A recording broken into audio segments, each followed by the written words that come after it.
chug, chug, chug, chug, chug, chug, chug, chug, chug, Hello, and welcome back to the Wizard Staff. I'm your host, Guy. And I'm Blake. And we are two drunk novices who like to talk about EDH. We drink and swear, so you've been warned. Please drink responsibly when you're talking about children's card games. And oh my goodness, it's the end of 2023, beginning of 2024. We got a lot to talk about. Oh my god. There is a mountain of stuff to talk about. It gets bigger every year. Holy cow. We're going to try and keep this under 2 hours. We'll see how well we do. Oh yeah, so, yeah. Place your bets. Actually, already, if you're listening to this, you can already see the time code of whether or not we succeeded or failed. Mm-hmm. Yeah. Okay, so we do this episode every year. We like to give a general timeline of the main events and events that happen throughout the year. We talk about, secret layers, rules committee bans, announcements, go through best cards, best new commander, best set, and then also we got a few other things that we threw in this year, and then just kind of other general controversies that happened. But yeah, so we got a lot to cover, but of course, before we start, Blake, what are you drinking? Well, tonight I am drinking a honey pear cider from Locust Cider Company. It's just down the street from where I'm at, and I got a whole growler of it. I bought a growler with that in mind, that I could just go down the street and get some, and it's quite awesome. Can you define a growler for me, please? I'm not sure what that means. It's basically a really big water bottle. Oh, yep, a big water bottle. Nice. It is. That's kind of what it is. It's like 64 ounces, fluid ounces. Okay. Nice. And you said it's peach flavored? It is honey pear. Honey pear. Okay, yeah. I was way off. Mm-hmm. Cool. What about you? I got a champagne because it's, end of the year, beginning of the new year. Pop a bottle of champagne. It's Cook's. It comes from California. And I feel like I've said this before, but in order for it to be a true champagne, it needs to come from the county of Champagne from France, which this one doesn't if it's coming from California. So it doesn't technically qualify, but it's okay. It's cheap, it's dry, it's very dry. It's they had like a scale, and it's like almost all the way to the left of how dry it could be. So I'm like, all right, yeah. You're like bone dry, all right. I just picked one on Uber Eats, had it delivered, and it was chilly, and I was like, perfect. All right. So before we get into 2023, we're going to kind of give a quick rundown of things that happened through 2020, 2021, and 2022. Mainly because a lot of the things that happened in 2020 kind of started a lot of the trends that we're going to see throughout this year, and a lot of things kind of concluded in 2023, so we want to kind of just give a big background of like stuff that happened. So 2020 was dubbed the Year of Commander, and that started the trend of precons every set, and they are going to be themed around that set, that standard set. So Ikoria was the first one, if we remember that famously for Fierce Guardianship, Deflecting SWAT, Diddly Rollick. And then we also had Commander Legends, where we got more partners and more powerful cards like Jeweled Lotus and Opposition Agent.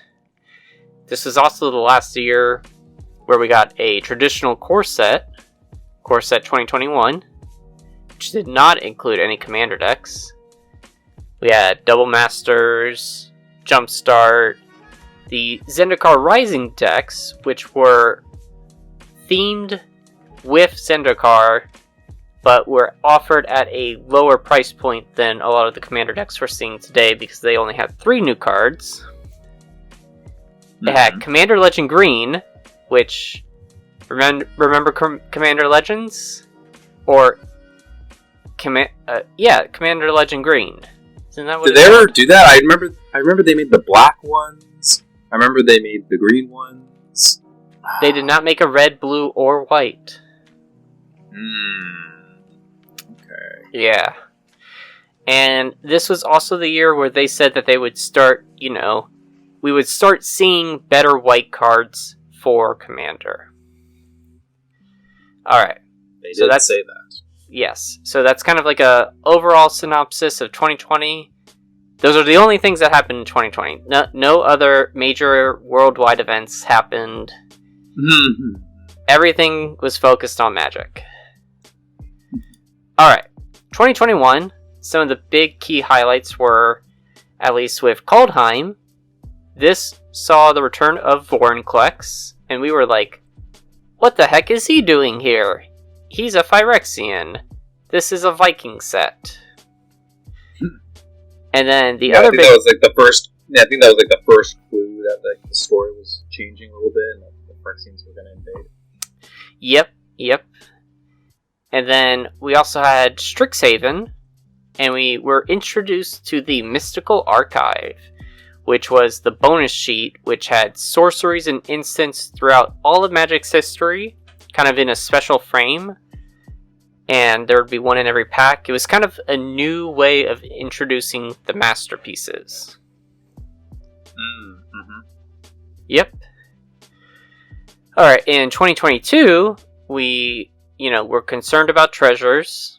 We felt there had been a influx of cards that were designed to have treasures. We had the return of Commander Legends with Baldur's Gate. We had Commander Legend Black. Double Masters 2022. The introduction of all reprint Commander decks, which we have not seen since. And then, respectively, we saw Jin Cataxius on Kamigawa, Urabrask on New Capenna, and then Sheoldred on Dominaria. And then we went to the Brothers' War.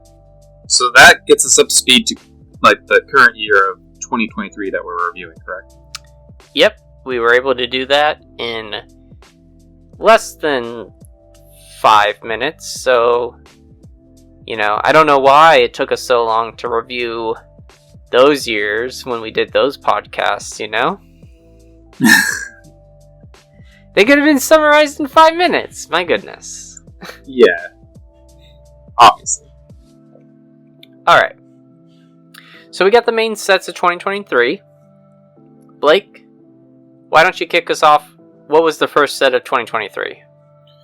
Right, so just 13 days into the year, we were struck with Dominaria Remastered, and this is cards all from various Dominaria sets, and the major thing about this is that they are reprints only. It's all reprints, no new cards, which some people might be bummed, but overall, everyone was into it. Yeah, an all reprint set.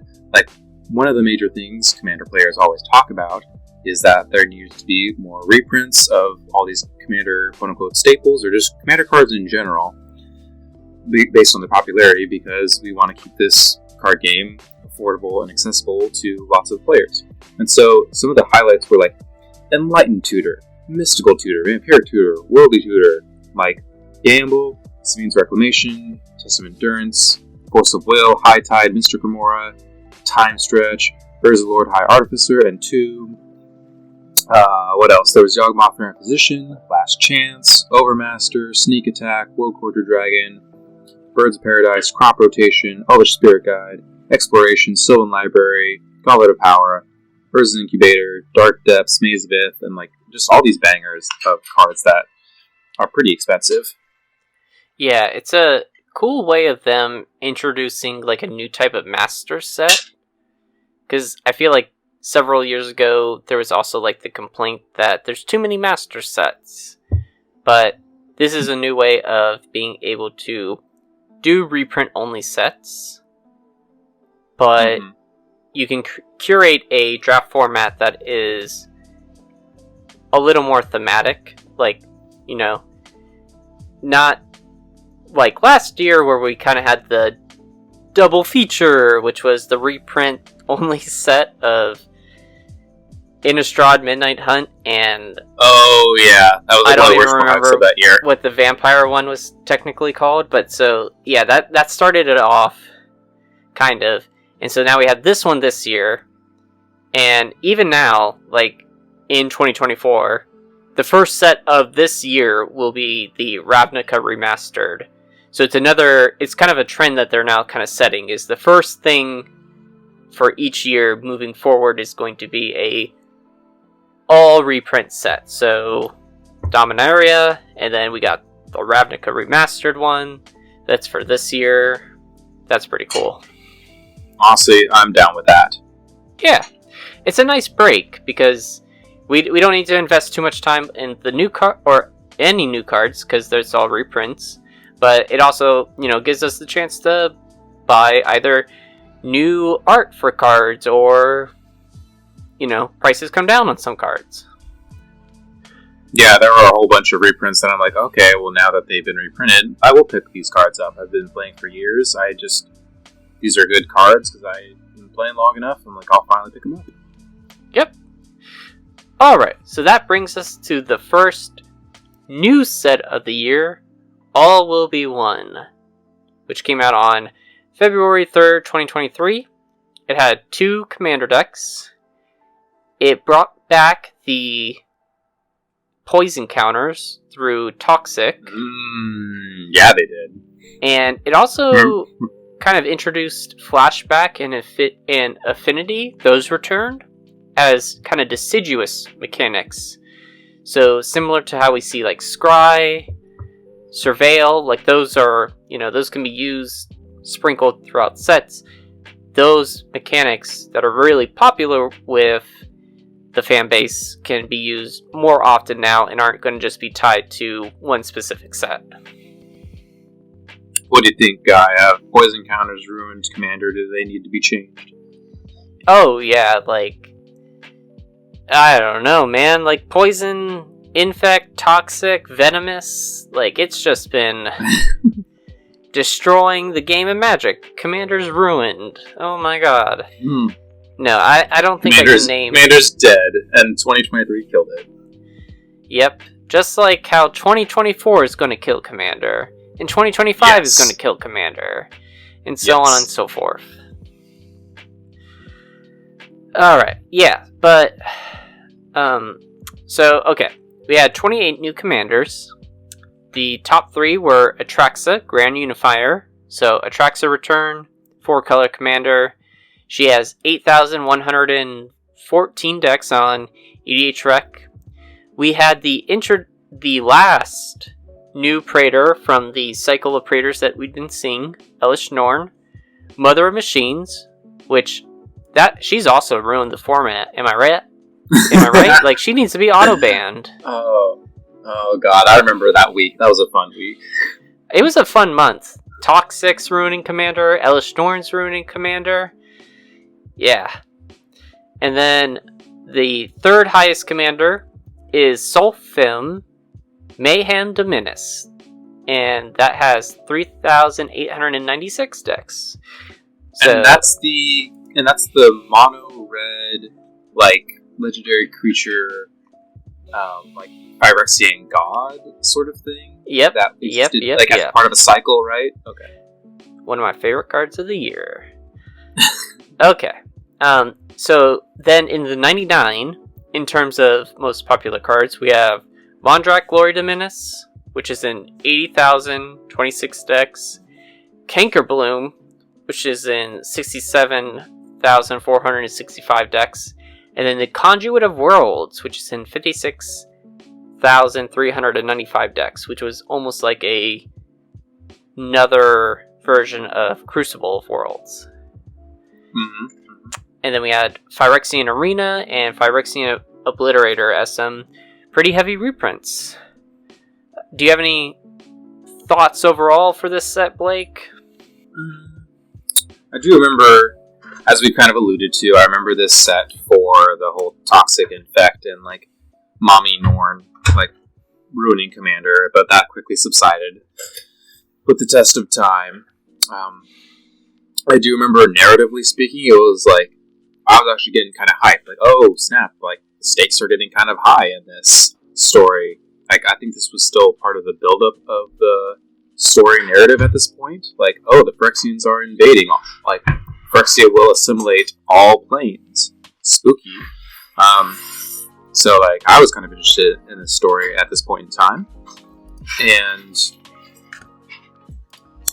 like, they had, like, similar to...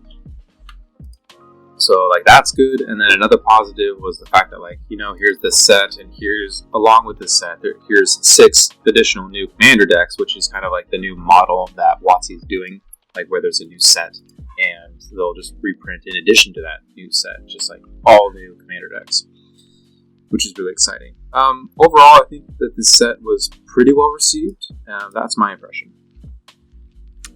Yeah, I think strong start to the beginning of the year. I mean, we'll get into it more later in terms of, you know, best set, best cards, but yeah, I think this was a great start, and yeah, why don't we move on to the next set, Blake? What would that be? So next up we have March of the Machine Aftermath, and then there was also the, like, commander decks. So there's a lot of product that all came out at once. It was, so I'll just kind of spoil it now. It was a little bit overwhelming for, like, myself and other, like, folks, because there was a lot of product being thrown at us at once.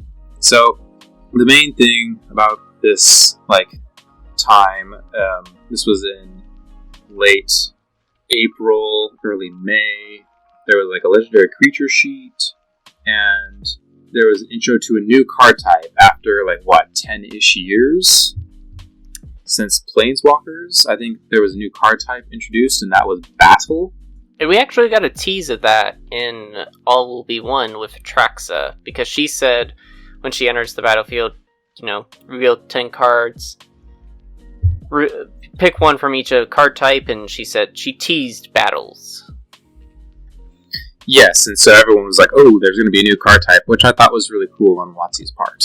Sort of like how, I think it was Lurgoyf, sort of predicted Planeswalkers by, not predicted, but, like, teased the existence of a new card type Planeswalkers. So, it's really cool. I really appreciated it. And I think battles have been fairly well received since they were first introduced. It's like, you know, an enchantment that you give to, like, one of your opponents, and then, like, you send your creatures to attack into it, and then, like, once it loses enough points, it flips and gives you, like, some beneficial effect, basically. And I think overall that they're pretty well received. I think because the majority of the Commander player base is more casual and it's more, like, combat oriented, it sort of encourages, like, to be, like, more combat oriented and get, like, things moving on the board and swinging and attacking. Sort of like how, not nearly to the same degree, but it sort of reminds me of Monarch, where, like, it's encouraging you to, like, you know, be casual with, like, your pod and just, like, start swinging each other, like, make things happen, make life totals go down, and it's generally a thing that facilitates, like, interactive play, at least from a combat perspective. I agree. Yeah, I think battles were pretty well received. Let's see, what else? Narratively, Aftermath sort of changed the game, like, where Planeswalkers lost their sparks, and then they introduced, like, the existence of, like, Omen Paths, I think? Or... No, that was back in Caldon. No, Omen Paths, were introduced in the Aftermath story as a way of anyone can now travel between planes. It's not just tied to that's Planeswalkers. What it was, yeah. I think in Kaldheim there were the Omen. It wasn't like an Omen path, but it was like a way to travel between, like, 9 worlds of Kaldheim. And with the tree opening all these dimensions and everything. Like, I think that's how it kind of got. I don't know. Like, we're not lore experts, so don't take this. Yeah. I think this is where the story and like lore kind of like started to crumble a little bit. But anyway, there was also 5 commander sets. But in order to like sort of talk about this, let's talk about the main set for a couple minutes here. So there were 30 new commanders. And this is the main set, March of the Machine. Because then we got some more commanders in Aftermath. So first main set. Alright. Yeah, continue. First main set, there was 3 new commanders. Most notably, there was 5 color Omnath. Omnath now is black. Omnath is now corrupted. Fanbase was pretty hyped about that, just finally seeing that cycle of colored Omnaths. You've seen monocolor, 2 color, 3 color, 4 color, and now 5 color. Everyone was pretty hyped about that. We saw Thalia and the Gitrog monster, which is sort of where we saw these like 2 legendary creatures in the story of Magic now on 1 card. And it doesn't even involve like partner or partner with. It's just like, hey, here's Thalia and the Gitrog. It's a single card. Here's Thalia and Gitrog in the art. Thalia is riding the Gitrog monster. How cool is that? Yeah, I think that I did not include that in the notes, but that was another big thing. Is just we probably got like at least 20 or a handful of these new legendary creatures were partnered characters on cards. Mm-hmm. Yeah. And it was fun for like a week there where everyone was like, oh, I'd love to see like X and Y characters together on a card. And just everyone was really excited about like the possibility that this type of design allows for in the future. There is another interdimensional like war or some other way that WotC could incorporate this type of design. People were pretty hyped on it. Mm-hmm. Next up, we have Etali Primal Conqueror. That's remember, everyone really knows like mono red Etali, but this Etali was like red on the front, and then like it could flip for Phyrexian mana, and then it was like basically a Blightsteel Colossus on the back, which could like one-shot people. Yeah, people really like that design. And then the next commander there was like Zimone and Dina. As far as the 99 cards go, the most popular card was Tribute to the World Tree. Next was Fairy Mastermind, that blue fairy that like draws cards whenever your opponents cast like the second spell per turn.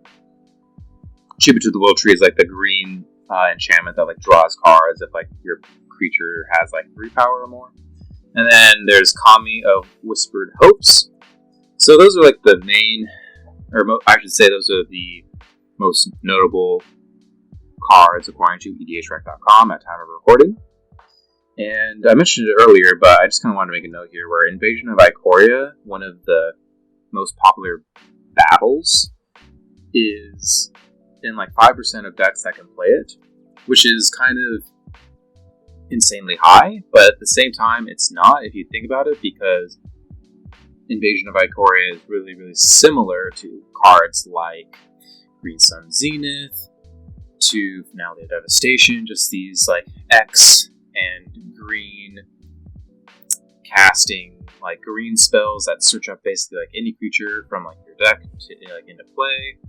It's just a very strong effect, and you want as many effects like that, generally speaking, in Commander. So like the fact that this is on a different card type really doesn't matter. Like it's just a strong effect. What do you think? Oh yeah, I mean, there are 36 battles. I think Invasion of Ikoria is definitely the most generically strong one for being a tutor that puts it directly onto the battlefield.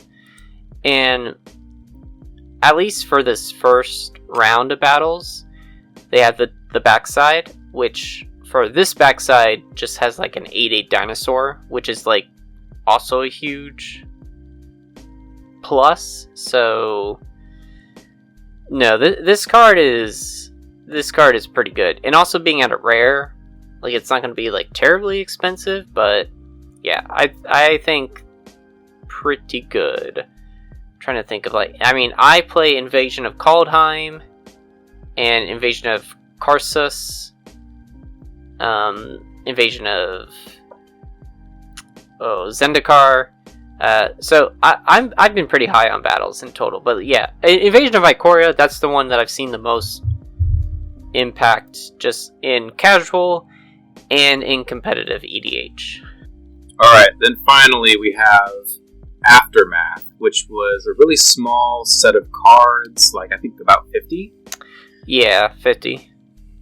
Yeah, 21 of them were new commanders, and this included stuff like Narset, Enlightened Exile, Omnixilus, Captive Kingpin, which I've seen a number of like competitive EDH players a little bit excited about.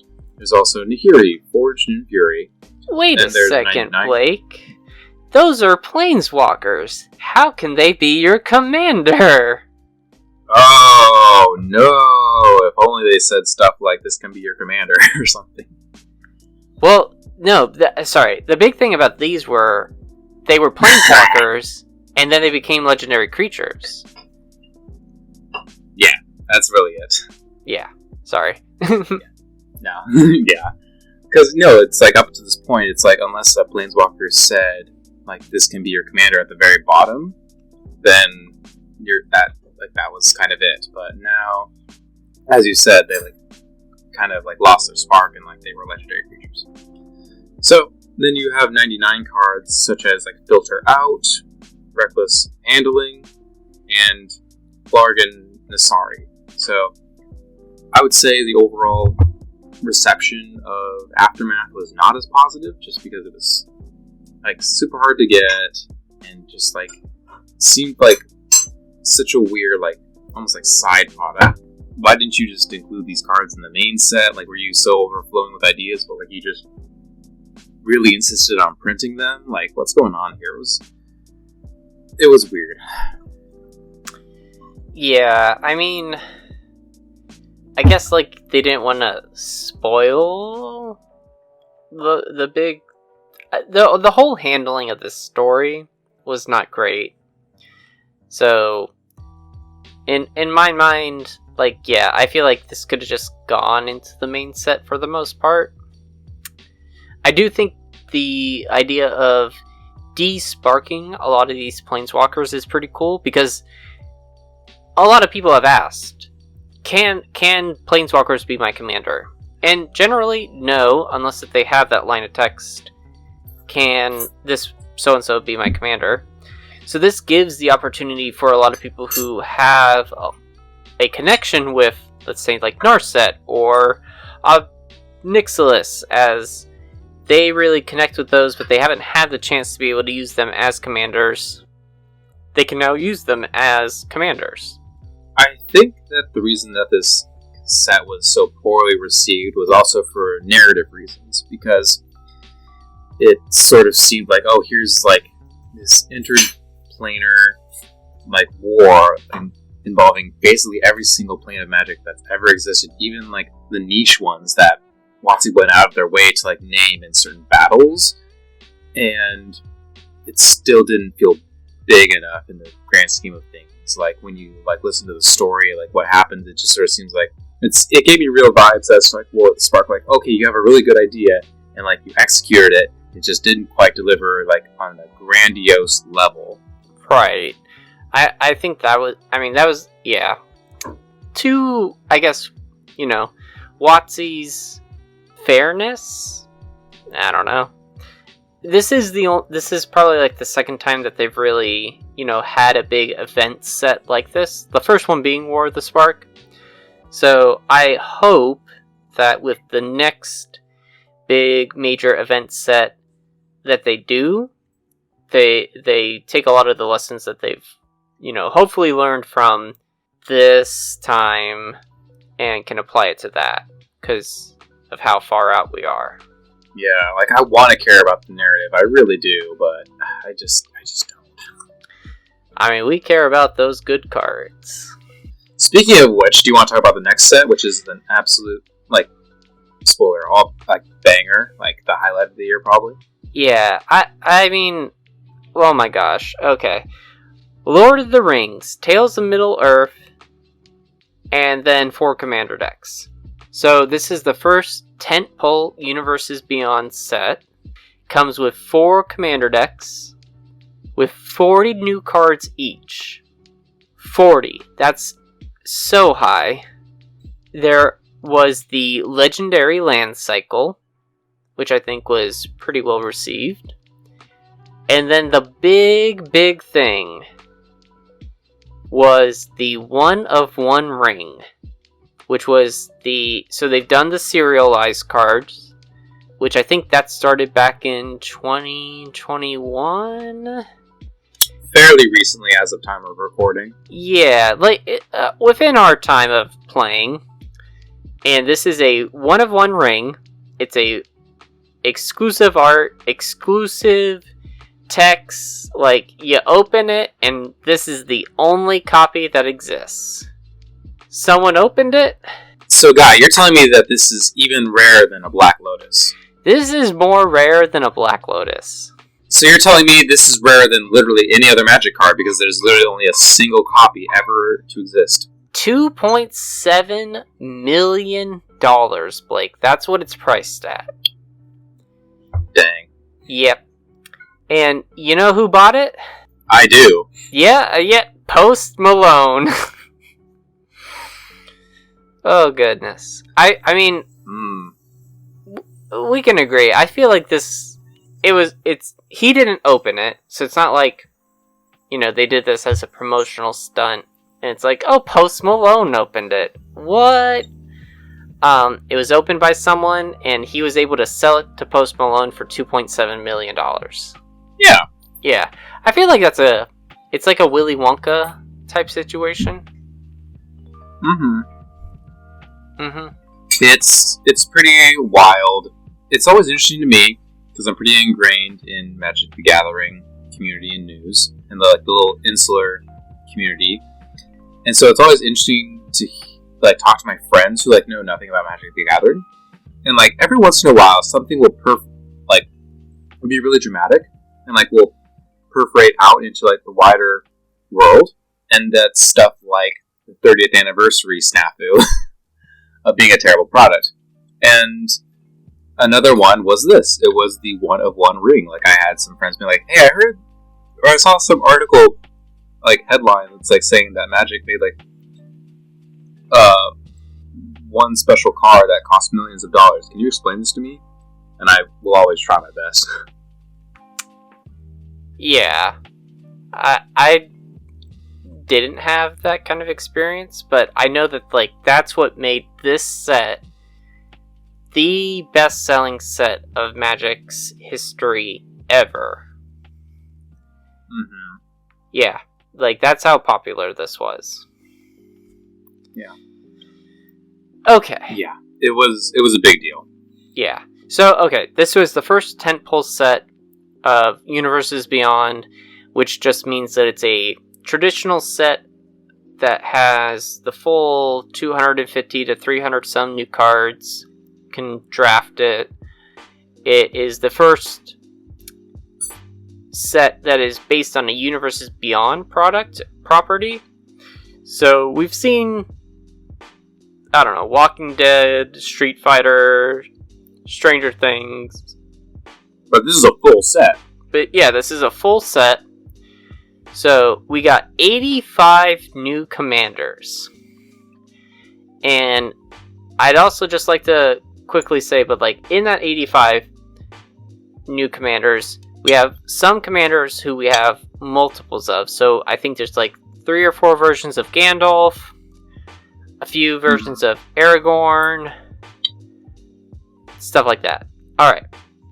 So the number 1 commander from the set is Sorin the Dark Lord with 9,630 decks. Aragorn the Uniter, which is 8,487 decks. And then Tom Bombadil, which is 7,598 decks. And then of top 99 cards, no surprise, we got the One Ring. We got Delighted Halfling. And Mirkwood Bats and Orcish Bowmasters. Don't know why, because those should have been banned.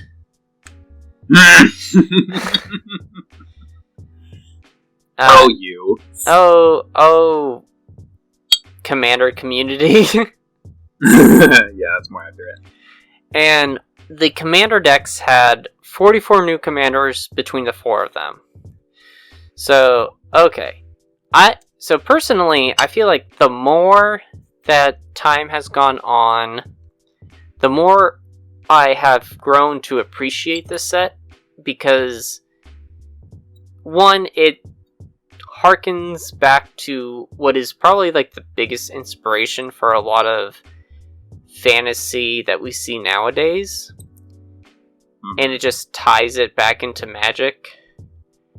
And I like how it is able to kind of break up the monotony.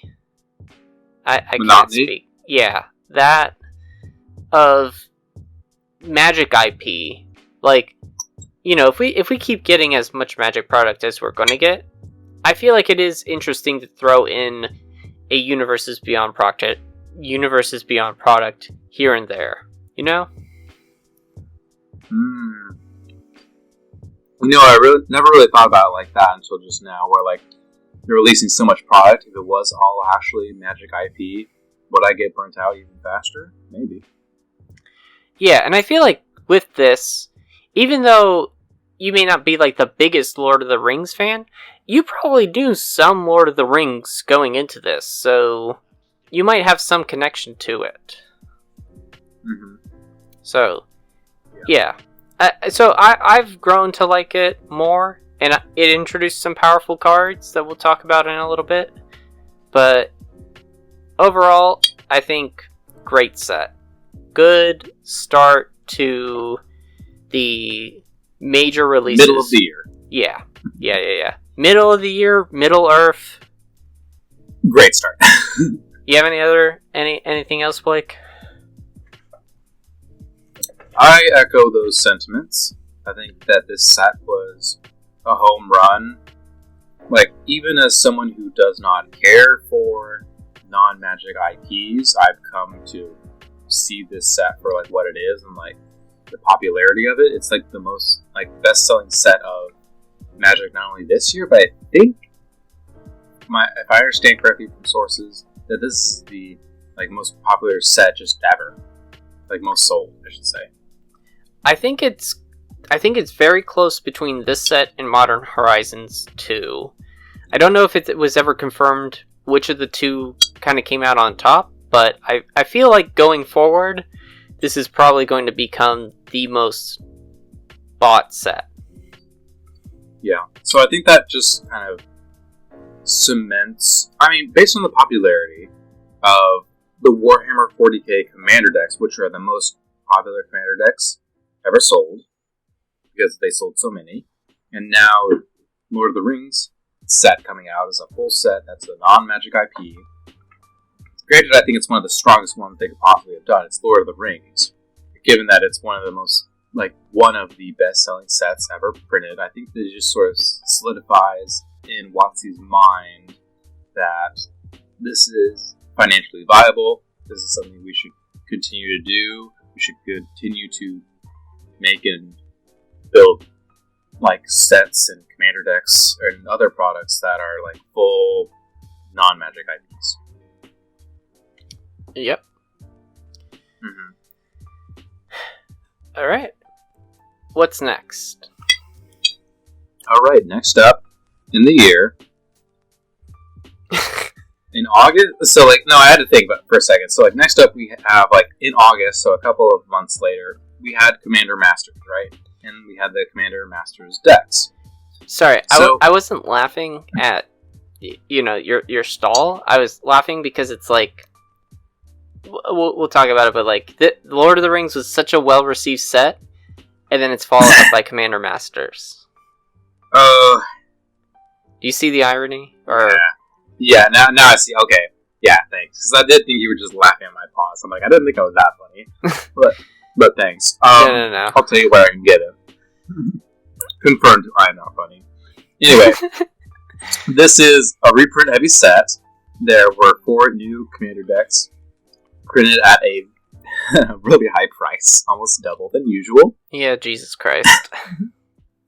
I think that's the main issue that people had with this product overall, was the fact that it's like, this is just a normal commander deck, and like, especially if you watch the Command Zone podcast on like YouTube or any other like streaming service that has podcasts, like they break down by the numbers, like all the cards in these sets, and like they're like, yeah, like no, these decks just aren't worth the price of like the actual cards in these commander decks aren't worth this high price to buy it up front, which is wild. Yeah, especially in comparison to just other commander decks that have been released. Yeah, and this is really disappointing because, like, in theory, this is like back in the old days, there used to be like one commander, like a set of commander decks once a year, and this is basically the analog to that for this year of 2023. But it kind of fell flat on its face because it cost twice as much, and I hope that this is not a trend going forward where the commander decks of the year, quote unquote, are going to be economically unbuyable. Like, I'm not going to buy these for myself or for getting people into Commander. No, I buy some of the other Commander decks that come along with literally every other set of the year. No.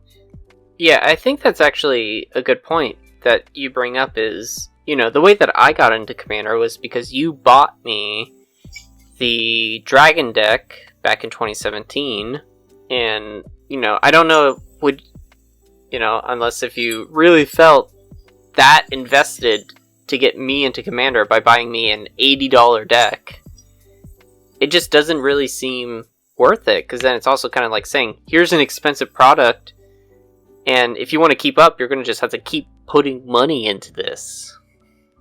Yeah, you know? Like if anything, I'm gonna buy the Commander decks from the Lord of the Rings set. Right. That came out like a few months prior. Right. So it was just so disappointing because, like, at first, like, hearing about it, it was really cool because, like, oh, there's a new Eldrazi commander. Finally, we have, after all these years, a new, like, colorless commander, and it's an Eldrazi. People, generally speaking, love Eldrazi. So it was just really disappointing. The commanders were Zolodok, Void Gorger, that's the Eldrazi I just mentioned. There was Onyxia, Hand of Erebos, which I think is the Abzan Enchantress sort of commander. Then there's Commodore Guff, and then there's Narcy Fable Singer. And then for the 99, you have Ondu Spirit Dancer, which is sort of an enchantment card. Then you have Rise of the Eldrazi and Darksteel Monolith, which are both sort of colorless synergistic cards. And when you look at the numbers of like their popularity compared to other sets and other commanders and other cards for the 99, the numbers are just like way lower than everything else. So it kind of just shows in the numbers that it's just not as popular. People didn't buy this as much. People didn't talk about it as much online. Yeah, and I don't know too if that's just because, you know, they were so turned off by the high price that maybe that's why. Because I feel like, you know, we got some pretty cool stuff, but, you know, if the price to entry to build this stuff is higher than normal, then it's like, yeah, we're not gonna get to see these as much. So we're talking a lot about the Commander Masters decks, but Commander Masters 2 had quite a lot of good reprints. Like, we saw the reprint of the, like, Deflecting SWAT, Fierce Guardianship. Okay, that's fair. Yeah, Jeweled Lotus. Like, there were a lot of good reprints overall in the set. I don't know if it was, like, the best reprints. Like, Dockside was missing. Ristic Study was missing. I do remember people generally being excited for, like, how pretty a lot of these arts were. Like, Deflecting SWAT involved Corvold flicking away, like, an energy beam. And then there was a new art for Jeweled Lotus, and you could get it, like, in a really fancy, like, foil etched or something. And so people were really excited about that. But I'm not quite sure they qualified as, like, quote-unquote meaningful reprints, which lower the price. So I think that's also part of the concern of this set. Yeah. Overall, for being a Commander set, I feel like the main demographic it did not hit its mark. I agree. Yeah. It's sort of like the low point of the year for me. So, moving on, we got Wilds of Eldraine. So, the return to Eldraine. And this came with 2 commander decks. It introduced or had the Enchanted Enchantment sheet, which was very similar to what we've seen with like the Legendary Creature sheet, the Mystical Archive, where this was all enchantment reprints on a special like page. We got the introduction to Kellen, who we've seen at least twice now. And then this also had the Walking Dead in-universe cards finally printed. So back in 2020, I think, that's when this all started. Yeah. These finally got some reprints. We can get it's almost in-universe. like 3 years later. Yep. Just took that long for some reason. I do remember this just because, like, Walking Dead was the first, like, set of non-Magic IP Universes Beyond stuff, and then people really didn't like it. There was a lot of backlash, and then, like, Rick's Steadfast Leader, like a mono white card, ended up being, like, really important for, like, Winota decks, and, like, Winota is a pretty popular commander, and so, like, I've kind of just, like, always, like, heard about Winota, and, like, people are always like, when are they going to make, like, a non-Walking Dead art version? Because, like, I don't really like having all my Magic cards, and then there's Rick. I've been acutely aware of this incident, and so, like, yeah, for it to take 3 years for, like, Rick to basically be replaced by some other, like, Magic-y card, I'm like, God, that took forever. Yeah, it was long overdue. Okay, we got 25 new commanders. Top 3 were Arete of the Charmed Apple with 6,200 decks, Rowan Stein of War, 4,500 decks, and Hilda of the Icy Crown with 4,500 decks, just a smidge smaller than Rowan. For best 99 cards, we had Stroke of Midnight, which was the Generous Gifts, almost extra print. Beseech the Mirror, which was another Black Tutor, and then Moose Shaker Cavalry, which was the green Crater Hoof Behemoth. You mean the white Crater Hoof Behemoth? Yes, the white version of Crater Hoof Behemoth, which is a green card. There you go. There we go. Yep, I can do it. We did it. And then we had 6 new commanders from the commander decks. So, yeah. Mm-hmm. Overall, I think the set was fine.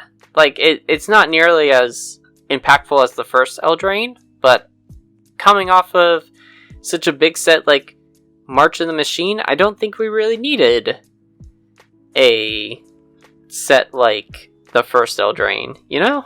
I agree. Like, given how bad of a taste Commander Masters left everybody, Wilds of Eldraine was better. It didn't need to be perfect, and that's fine. Also, I think a lot of people were, like, very happy that, like, we returned to Eldraine and we didn't have a bunch of broken cards that ruined other formats, like Oko Thief of Crowns, and I don't know what other formats it broke, but, like, there was, like, Once Upon a Time and, like, other stuff. So I think everyone was just really happy to be like, oh, right, we're going to Eldraine and not everything's broken. Yep. Alright, who is next? Who is next? Who do you think you are? Alright, this is Doctor Who Commander decks, which came out like near the end of the year, October time. And there was, like, if anyone knows the Doctor Who franchise, like, it's basically the main character, the Doctor, and he basically, like, reincarnates themselves over and over, and that's how they've made, like, a bajillion million seasons with different actors. It's like, oh, it just reincarnates, or whatever. I don't actually know Doctor Who, I'm just saying stuff. So, like, there were a bunch of doctors, and then there's like, companions. Not those types of companions, but, like, companions on, like, a journey. And then it was, like, I think generally well received among the fans. It wasn't a big hit like Warhammer 40k. I didn't hear a lot of people, like, make content about it and then see like a bunch of hype about it. I think the Command Zone podcast talked about how like it was one of their lowest viewed episodes in like years, like their episode about like, Doctor Who decks. So from what I've been hearing from other people doing like summary like year-end reviews, like this set just didn't quite have the popularity. It was very, very popular amongst like people who like know the Doctor Who franchise and like play Magic, but like I'm not sure it quite got people from those other franchises to start playing. I think if you like play Warhammer 40k and like there's and also Magic, there's a huge overlap. If you envision a giant Venn diagram that really overlap each other, if you envision Lord of the Rings and Magic the Gathering players, there's a big overlap in a Venn diagram. There's Doctor Who circle and a Magic circle. I think they overlap a little bit, but not nearly as much. Yeah, I think that's a good read on the situation. I know that a lot of the people who are invested in the Doctor Who fandom were happy with how flavorful the decks were, but I think just people who generally played Magic were kind of like, like, this is not... I think this was probably the biggest example of, you know, Universes Beyond will serve some demographics that, like, others won't. I think this is, like, the first one where I've seen, like, the biggest, like, no interest whatsoever. Or, not no interest, but, like, less interest from Magic-only fans. Right, like I didn't see very many people interested in like the Doctors and Companions, of which there were 41, and then in terms of Commanders, there was 76, so there were a lot of options, but I just don't hear people talk about them.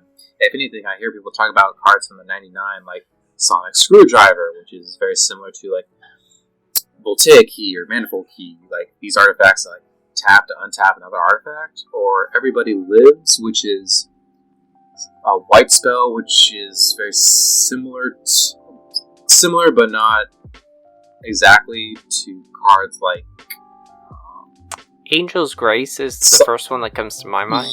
Yeah, Angel's Grace. I really think that's the best way to compare it. Then there's also like Cyberman Squadron, which is kind of cool for like certain artifact heavy decks. So I've heard more about the 99 of that. So again, in my opinion, kind of dipped back down in terms of like. Okay, so following up to that, we have Lord of the Rings Holiday, which we're just gonna briefly discuss. But this is a set that it followed very shortly after Doctor Who, and was then very shortly preceded by The Lost Caverns of Ixalan. But this was basically a set that had 20 new unique cards, so very, very small amount. They were all designed to have like the panorama art that we saw in the Lord of the Rings. I can't name a single one that like comes to mind immediately. I heard that this was like hard to get. It just basically was more reprints. If you missed out on like some of the Lord of the Rings stuff, there were some new cards that got, or old cards that got reprinted with like comic style art, which was very not well received. I'd like to move on to Lost Caverns of Ixalan. That's the best idea. Its corresponding commander decks / Jurassic Park. Alright, let's go. Because again, we have to release 3 products at once. Anyway, this is the like end of November, so pretty much the end of the year. We're nearing the end here. And you had stuff like I've lost track. Like there's the special guests, there's the Universes Beyond mini, there's the backdrop set. There's just too much to keep track of. What I do keep track of is stuff. Yeah. Do you understand that? Can you talk about that? Alright, real quick. So a backdrop set is a set that we have, or it's a plane that we've been to, but with an entirely new take on it. So this is the first time that we've right. seen That's that. like Yeah. then then we're gonna go to like what is it? Ravnica. Yeah, like Ravnica, where they're doing like the murder mystery thing. They're like basically taking a pre-existing plane, and they're basically saying like all this stuff happened, but we're gonna focus in and like kind of ignore all that for this one like, specific event or something. Exactly. So that's what a backdrop set is. So in this one, we saw the outer part of Ixalan. Now we're seeing the inner core of Ixalan.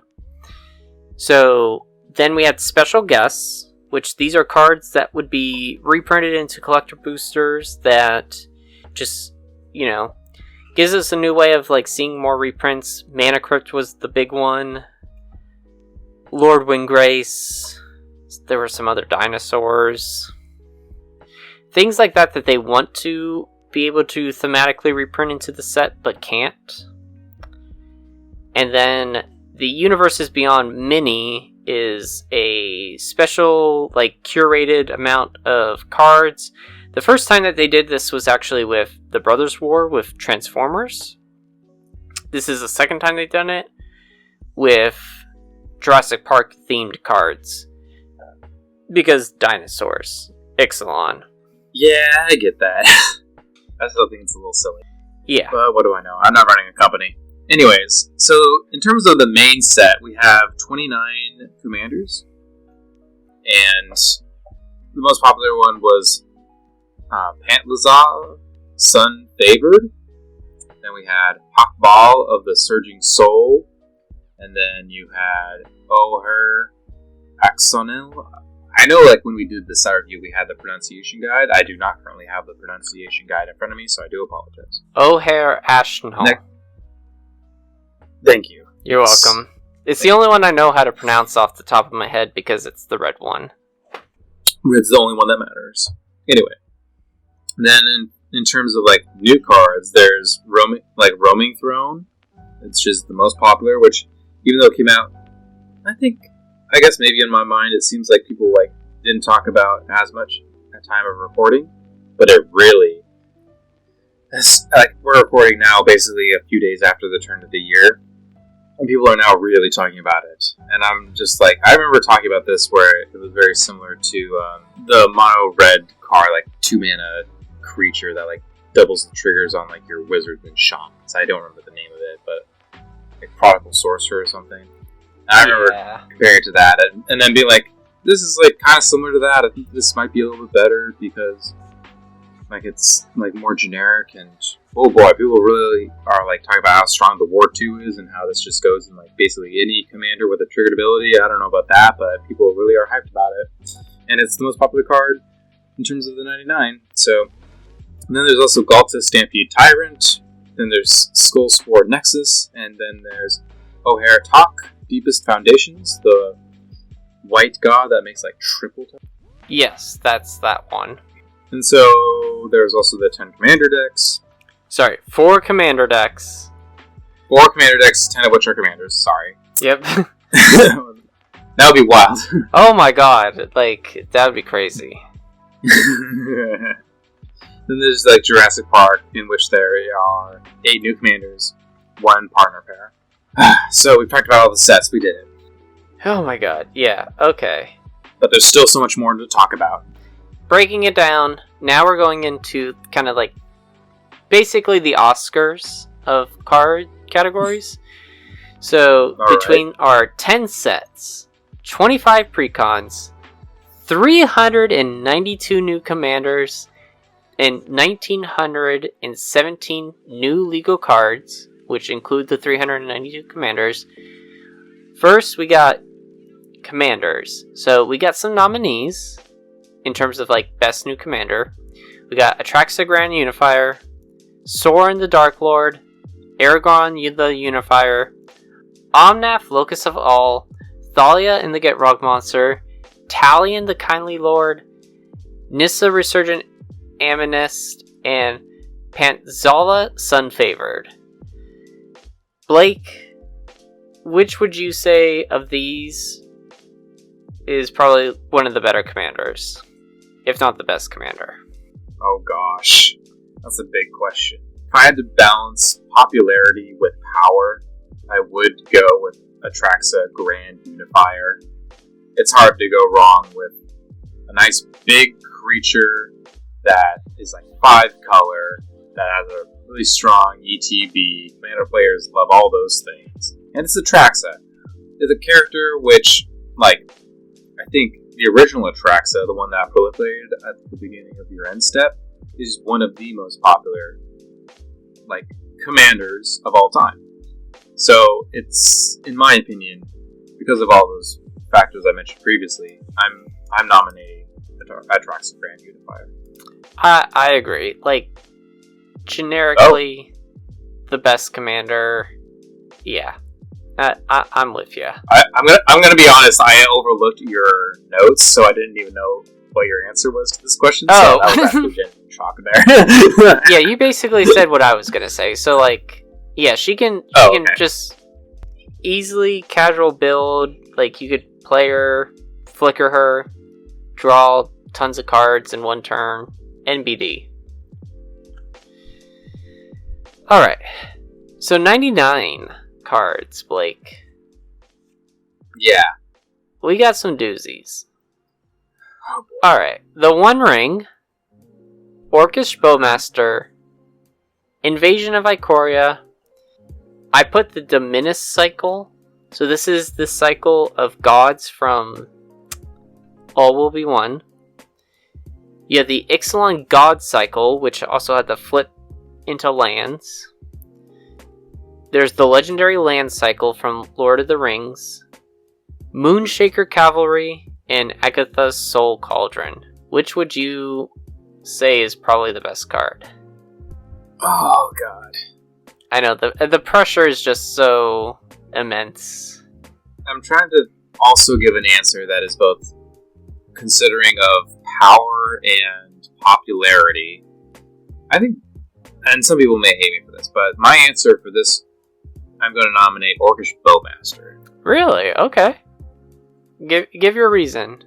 I think my reason is, I'm not even sure it's like a card that's quote-unquote healthy for Commander, but just the fact that it's so strong. The fact that it punishes your opponent's drawing cards, which is such a core mechanic to any Commander game. And it's so easy to cast. It's low mana. It's at flash speed. So you can play it interactively, you can play it preemptively, you can do whatever you want with it. It's so strong. I think my other consideration was like the One Ring. And I think a lot of EDH players talk about the One Ring, but that's mostly because all the removal, like, nothing removes it except for their bounce effects in EDH. Like, nobody has exile artifact removal. But, like, you see that more common in casual, so, like, I'm actually a little bit less afraid of the One Ring in casual games, because people are more likely to run artifact removal that involves exiling. So, because of that, like, I'm a little bit less afraid of the One Ring. And I'm going to go with Orcish Bowmaster. I'm more afraid of Orcish Bowmaster. I mean, I'm glad you actually said that, just because every podcast that I've listened to that's talked about, like, oh, what's the best card of the year? Everyone said the One Ring. And personally, I think that's actually where my money goes, but I just think that it kind of gets to be a boring answer when, you know, oh, what's the best card? One Ring. Yeah, just like all other 5. So I'm glad that you said something else. I'm glad that you break the mold of repetition. But I think you can make an argument for both of them. You know, you're right that Orcish Bowmaster is such a low investment on what you need, and it does just punish the core mechanic of, or a core mechanic of the game. That, yeah. And it just, it's not Hull Breacher levels bad, but it's like very close. Yeah, I didn't even mention that, where like, it's not like as stacksy as Hull Breacher, which is part of why that card got banned. Yeah, Orcish Bowmaster, I'm not sure it should have been made, but it's really damn powerful. Yeah. And if my opponent plays the One Ring, like, yeah, it's going to draw them a whole lot of cards, especially if they have ways to untap it. Especially like if it's more of an artifact centered deck and they have stuff like Bouquet Key. But I think in most situations they're going to be more afraid if my opponent has an Orcish Bowmaster. Mm-hmm. Okay. Yeah. No, totally fair. You know what? Yeah, my opponents can use the One Ring. They can draw cards. I'm going to punch them with my Orcish Bowmaster. Yep. Okay. So, new set nominees. So all the sets are up for nomination. I guess, is there a set to you that stands out as the best? Or your favorite, I guess? I think by process of elimination it is just going to be Lord of the Rings, which is surprising because I'm not the biggest non-Magic IP person.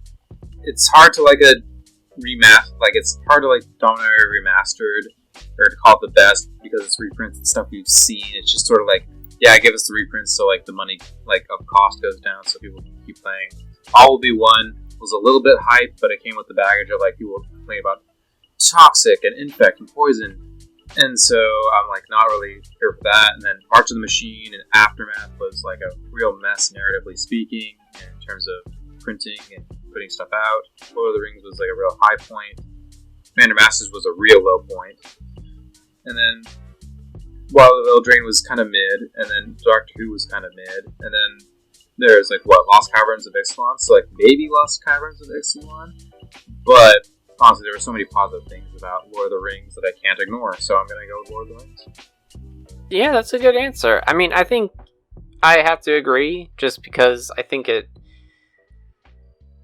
did something for Magic that no other set really has done, being the first tentpole Universes Beyond set using another property to this extent. The closest that I would then say after Lord of the Rings would be March of the Machines, if we're just not going to take lore into consideration at all. I think March of the Machines had some of the coolest commanders, had battles, had the whole legendary creature sheet. Overall, I think that was just a slam dunk as well.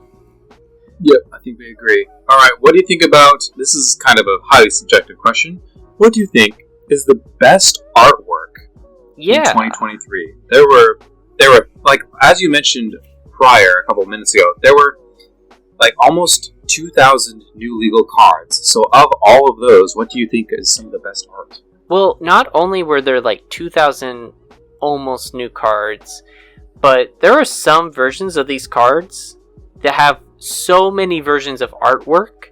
I think when we were talking about, All Will Be One and Elish Norn, she has the normal version that you get in the standard set. She has the Jinji Ito version. She has the Oil Slick version. So that's 3 different arts. And then so that's just her. But then the Dominus cycle, they each had 2 different artworks. And so there's just so much artwork that came out during the year.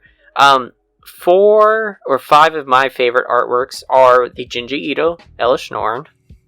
I'd probably say that that's my favorite. The Gandalf the White Showcase. So this is the one where there's the ring around him, and he's kind of on top of the mountain.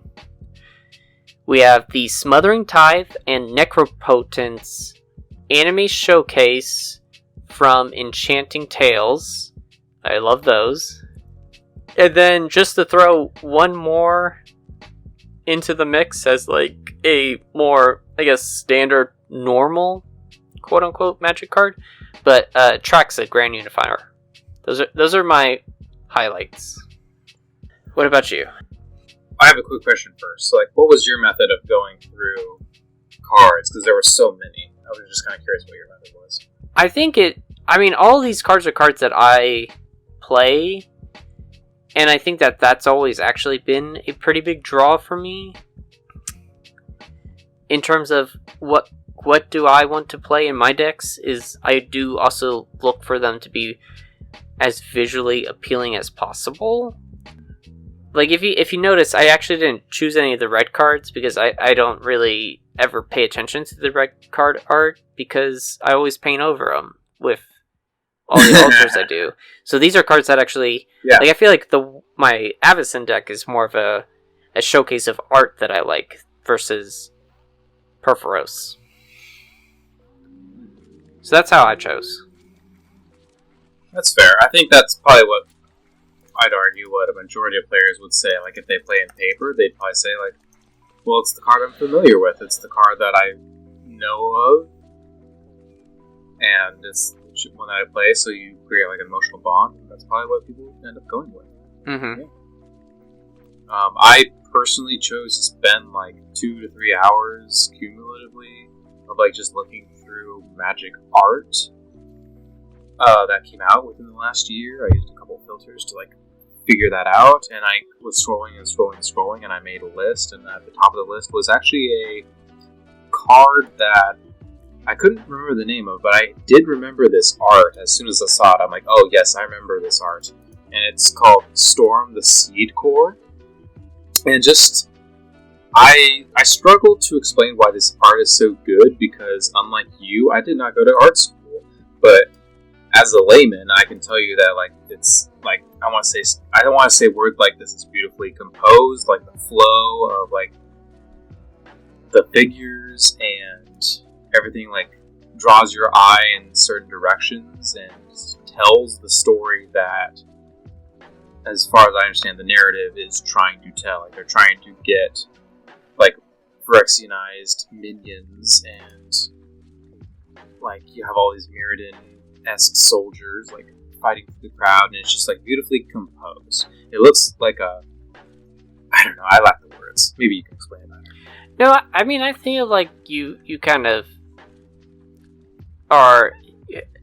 I like your response, because, I mean, I don't think you play this card, right? Like, you're objectively actually looking at it from a terms of, like, what art do you like most, where I feel like a lot of the times when I picked my answers, it was more based on, like, what cards did I like.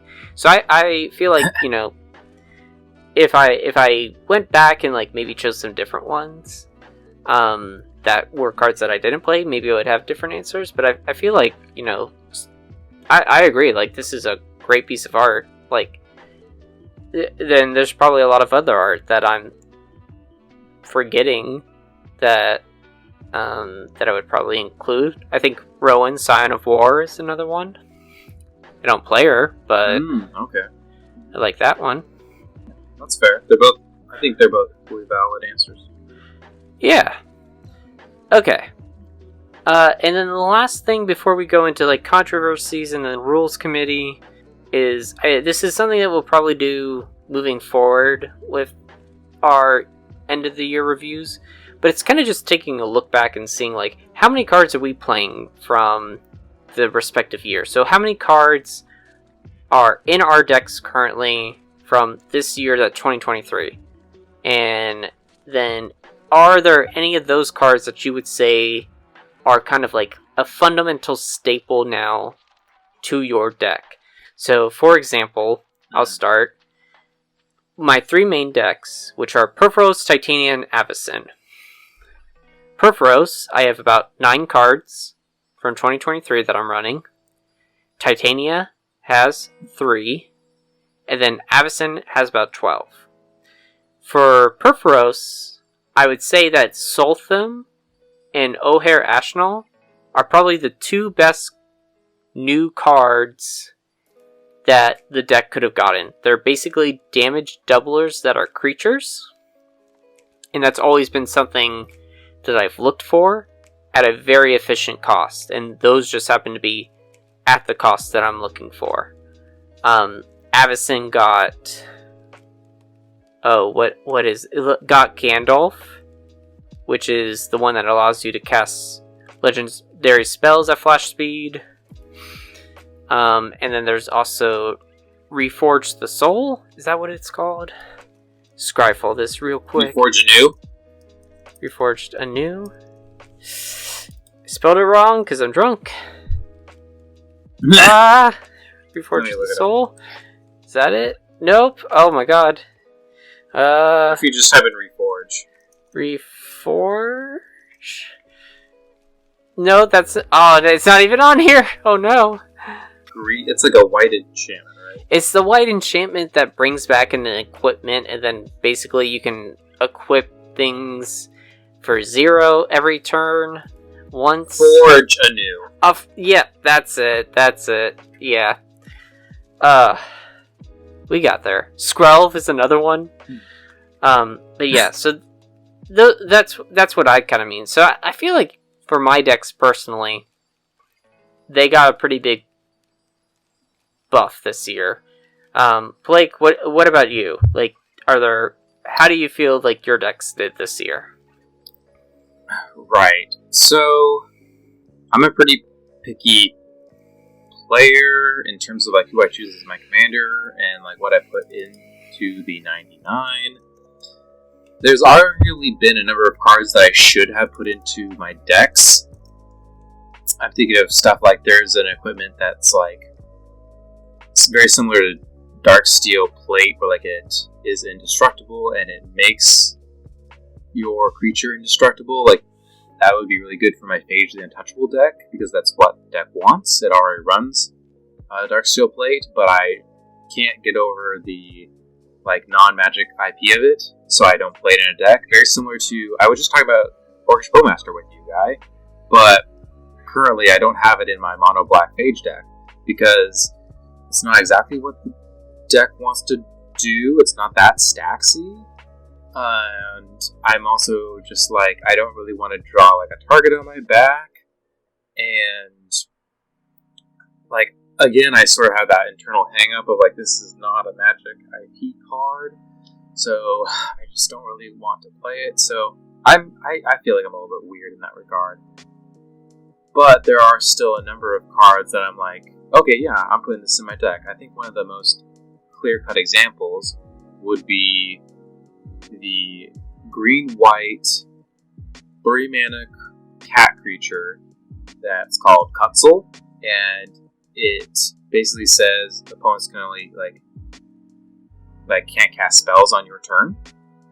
It's currently in my Skarda Host of Herons deck, which is a green-white enchantment-based Voltron deck. For the longest time, that deck has had Dragonlord Jamoka, which is this big green-white dragon that says like opponents can't cast spells on your turn, and it's uncounterable. And it's been like my answer to counter magic and control type strategies. And even though Cutzel isn't uncounterable, it's way less mana at 3 mana instead of like 6. And like it's basically does the same type of thing I want, which is to stop like hard control players. So, and then it also gives me like pseudo draw, because it has like, if a creature that has like different like power than its original power like deals combat damage to a player, you draw a card, and like that's basically what the Voltron strategy wants to do. So it's like it does everything. And so it's so weird for me to take out Dragonlord Jamoka, which has been in the deck for probably 4 years, and finally take it out for this like small little cat dude. And I'm like, god damn, this deck list is getting so tight. It was such a hard thing to do. Like, am I really taking out Dragonlord Jamoka?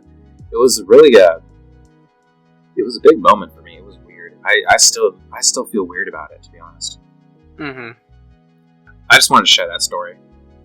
So in conclusion, I haven't changed that many cards. I've definitely gotten to the point where like I'm like, I will buy this card with the idea that I'll build this type of deck like in the future. Like I'll buy like Staxy cards with the idea that I'll build a Staxy deck in the future one day, or like an artifact card like with the idea that I'll build an artifact deck one day. That's kind of where I'm at currently. Like, you bought probably Sonic Screwdriver, of course, am I right? Well, see, normally I would. However, that's a non-magic IP, so that violates my personal weird rules. Mm. Yeah. I'm weird, okay. Alright. So we've wrapped up all the new cards, all the sets.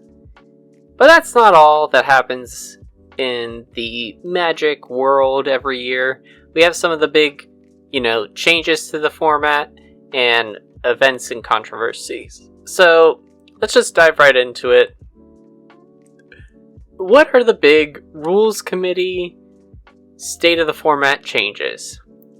And honestly, overall, it was a relatively good year for the format. We had 5 rules committee announcements, and there were no bans or unbans. There was some concern brought up for Orcish Bowmaster and Mirkwood Bats as being slightly problematic, but ultimately, after some time in the sun, they haven't been banned, and the Rules Committee has felt that the discussion and playgroups that utilize these cards the most are the ones that can self-contain enough that they do not affect a majority of the format. So, no need to get your panties up in a bunch. In that regard, we had a good format. I think the one other major note was the fact that Sheldon, the godfather of the format, passed away early September of 2023. It was expected by people who were very close to him, but it still nevertheless was a shock to the wider community as a whole. And if you were following or in the know, you probably knew that Sheldon had a type of cancer and was fighting it. And you always thought that there was a possibility that would happen, and it happened. So I think everyone was pretty respectful, which I'm very glad to see, considering how mean people could be online. So I'm really happy to see that overall people were very, very kind. Yeah, a huge amount of respect goes to Sheldon for being the one who has pioneered the format into what it is today. He has certainly been the godfather, the spokesman, the one that you think of when you think of the Rules Committee. He often is the one who leads the discussions. So he will be greatly missed, and we hope that, his family is doing okay without him. It will be interesting, of course, to see how the format moves forward without him, and I think only time will tell, and I don't want to make any assumptions at this time of, what could we expect, but yes, just hoping for the best. Yep, I think there is a little bit of a question of how Sheldon was the main voice from the various Rules Committee members. It'll be interesting to see what level of communication from one, if not more, current Rules Committee members will get in the future. So we'll find out. But moving on to the big events and controversies and topics of the year. Yep. So this first one is the MTG Ambassador Program, and Blake, you're the one who did kind of more of the research on this when we initially covered it. Can you kind of give a little more information and just some insight as to what this is? Yeah, so, this can be kind of nuanced. I'm just going to paint in broad strokes here. Basically, Wizards of the Coast decided to make a program where they worked with content creators in online spaces to promote Magic the Gathering. And so then these content creators were then labeled MTG ambassadors. And a number of things happened. I think a good amount of it was misunderstandings of what the program was, what the intention of the program was, what it took to be an MTG ambassador. Some people have talked about why they were offered to be an MTG ambassador and declined for their own personal reasons, and the benefits of the program did not outweigh the negatives. And so I think overall the topic of it was kind of negative. The MTG ambassador program was a negative, but from what I've heard since then, I think the Command Zone podcast. I think this is the third time I've mentioned them, but I think they had a number of really insightful things to say about this. Where like a lot of internal people at WotC still view the program as a success, and how it's not actually like as negative of a thing as a lot of the public seems to currently perceive it, and it made sense. So I don't want to dwell on it too much because it was just one of many things that happened. And honestly, it's whatever. In probably 1 or 2 years, they're gonna, instead of calling it the MTG Ambassador Program, they're gonna call it the MTG like Companion Program. Yeah. And then people will talk about like how that was a terrible name, and then people are gonna be like, "Ah." Yeah, it definitely felt like they bit off more than they could chew with the idea. And when it first came around, I honestly like had no fucking clue what people were talking about. I was like, "What's the ambassador program?" Same. I was just like, Same. It's a huge point of discussion. I don't want to feel like the idiot in the room, but here we are. So, yeah, it's been interesting to hear. I think kind of towards the end of the year, now that things have like wrapped up more, and we've kind of seen the outcome of some of it. I don't know, are people like, I think people are still involved. It's not like the program's dead, right? I'm not entirely sure it might be dead. Oh, okay. Who knows? Well, I guess we'll find out. I don't even know, but I don't even really care. Yeah, I guess we'll just have to kind of see if this is brought up again in 2024, or if there's any like amends to the program. Nobody asked us to be ambassadors. Oh, don't be like that. Don't be like one of those people that's like, oh, I'm going to be really jealous about this. I'm going to be real butthurt about this. Oh, I don't think I could care less. Like, oh, cool, you got some product.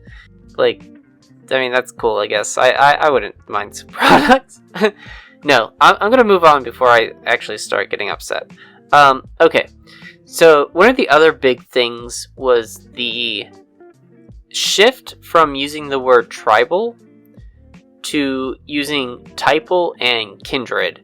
So, in one of Morrow's articles from earlier this year, he explained that consultants educated WotC staff on the sensitivity of the word tribal, and now WotC is moving away from using that, and internally has been using the word typal to kind of describe creature-focused decks. So instead of saying something like, "This is my dragon tribal deck," you would say, "This is my dragon typal deck."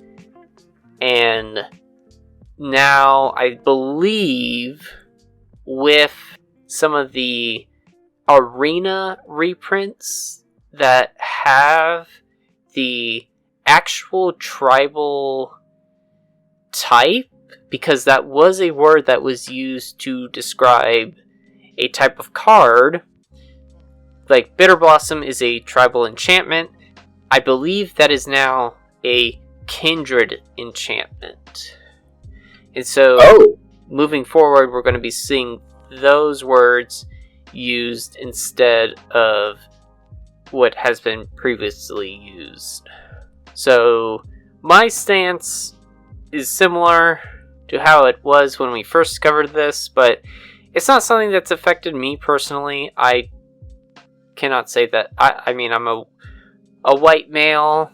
It hasn't bothered me, but it's also, if it's something that affects other people and it bothers them, I want to be as respectful as I can be, especially when playing a game that means so much to various walks of life. And I think just moving forward, I know it's difficult to kind of change vocabulary for something that we've used for so long, and I know the change is difficult, but I think as long as you're making the effort to, implement that change, that is what matters. But I think just ignoring the issue in general and saying that it's stupid and catering is ignorant. Basically, everyone I know and talk to is like, oh yeah, totally agree. I slip up every once in a while because it's just like ingrained in your mind, and so it's hard to kind of change your behavior and words sometimes. It's really understandable. If I sit down at a table and someone's like, I really just don't get the whole like tribal thing, like it's such BS, then that's a red flag and I'm not playing with it. Easy as that. Right. I think, and you shouldn't necessarily harp on the people if they make the slip up, but like, just try and be mindful of it and just use the language that we're trying to move forward with, and then hopefully people will just, make the change themselves as well. Exactly. And this next controversy we've already kind of talked about. It's Commander Masters. The price. Oh god, yeah. So this was a huge milestone, or like it was a pretty big set, because like Commander players have often asked for reprints throughout the years, and this is one that says, we hear ya, and here you go. But in terms of also just like the Commander decks being high priced, I don't think we necessarily mentioned, but the price of the packs was also much higher than a typical set. Yeah, I mean, pretty much said it all. I don't really have much to add to that. It just kind of left a sour taste in everybody's mouth. It was the real low point of the year, I'd say.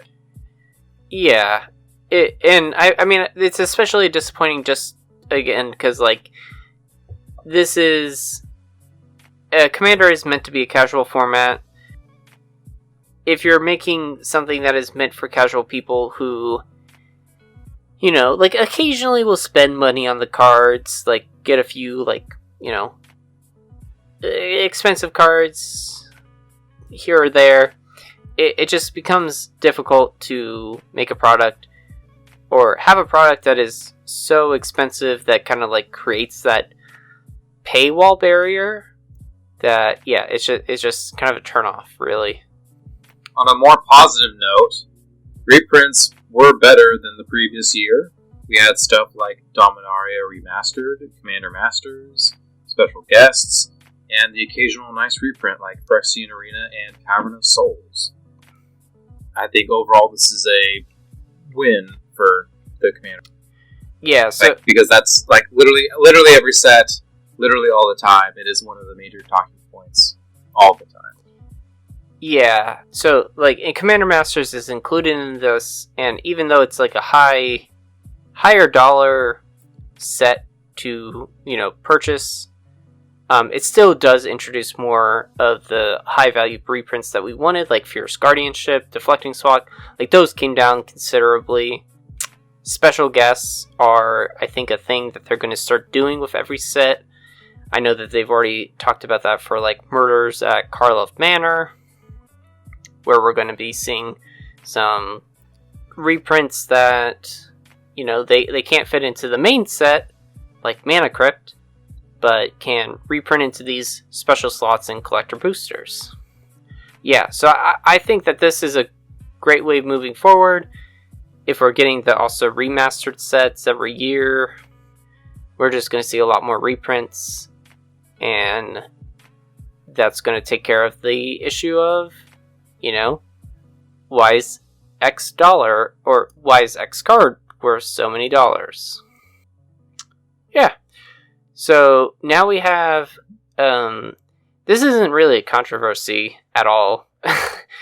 This is just like... It's just an event. An event, or like a note. And it's something that I've enjoyed personally, but Rachel Weeks has now been a co-host for the Command Zone for a year. We made a note of it last year that she had joined the Command Zone, and she was going to be one of their full-time guests. Full-time hosts. She's a full-time host. And I feel like I've seen her way more than I've seen Jimmy and Josh. And I feel like this was kind of like foreshadowed a little bit shortly before her announcement, where they had once talked about like how they want to shift the Command Zone into being not so much focused on them, but like, kind of allowing more people from their team to get to be on the podcast and be kind of like the voice of the Commander community, because that's kind of what Commander is, you know? It's very collaborative. Yeah.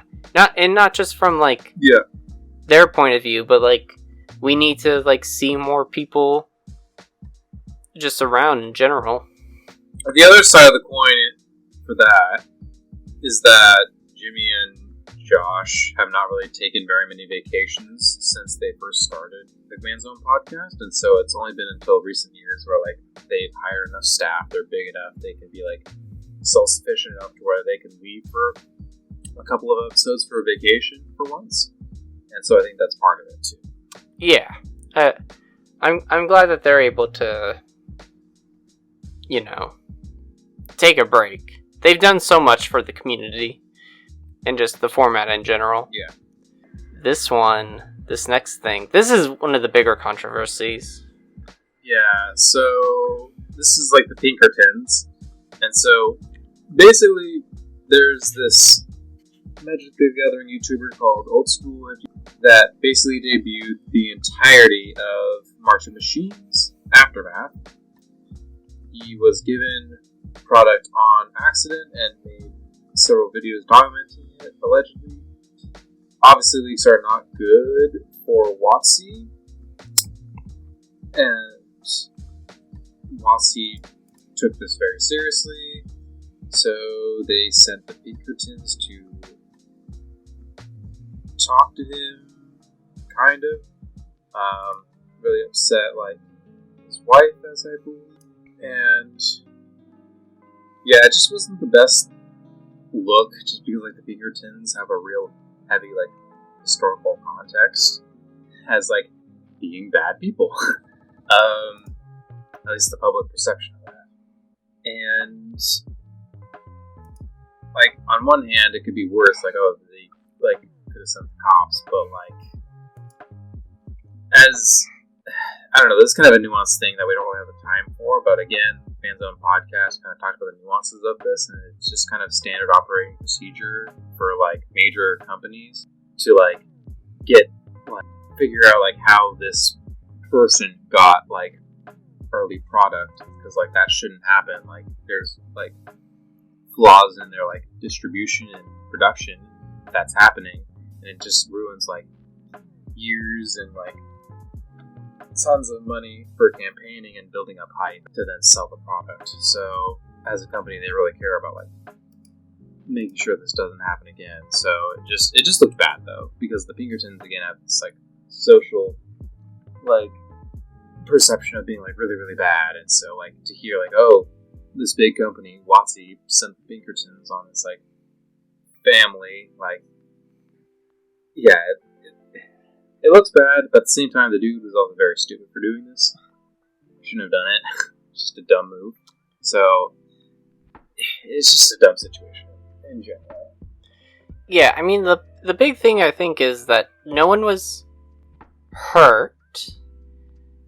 Like, I feel like, you know, people were a little scared, but no one was hurt in this event or this controversy, which that's good, but it does seem like, yeah, I feel like the big thing is like, you know, if they had sent anyone else to kind of investigate the matter, it might not have been as talked about, but like being the Pinkertons and the Pinkertons for having this reputation for, you know, being kind of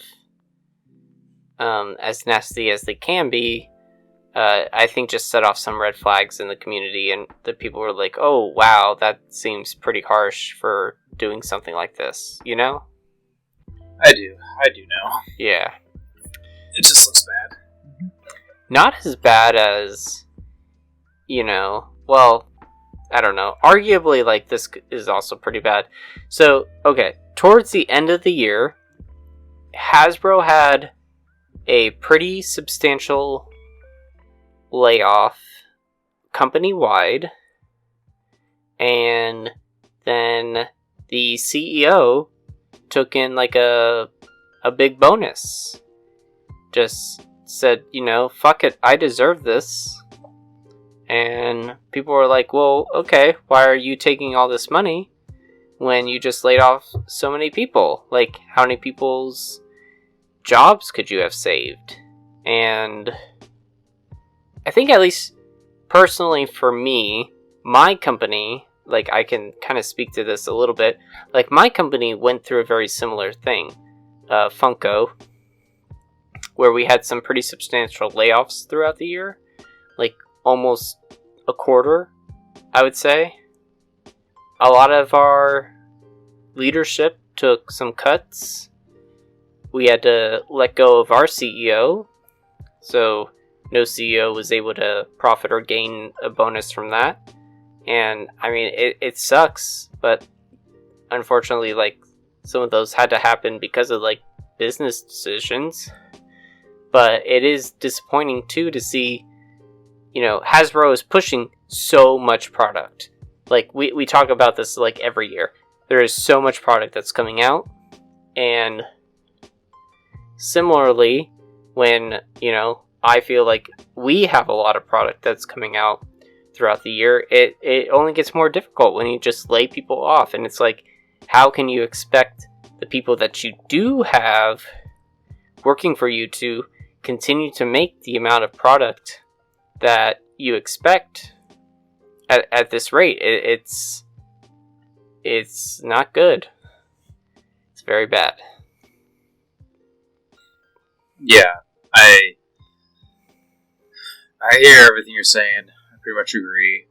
Like, I think it's difficult because, like, this is pretty much like back-to-back layoffs, where, like, the previous year there were a bunch of layoffs as well. So it just seems like, man, they're really, like, trying to, like, thin down as much as they possibly can while still, like, raking in as much as they can. Which is, like, what a business does. Like that's just what you can expect from private capitalist businesses. But when, like, as you said, when that's also accompanied by the, like, top heads of the company,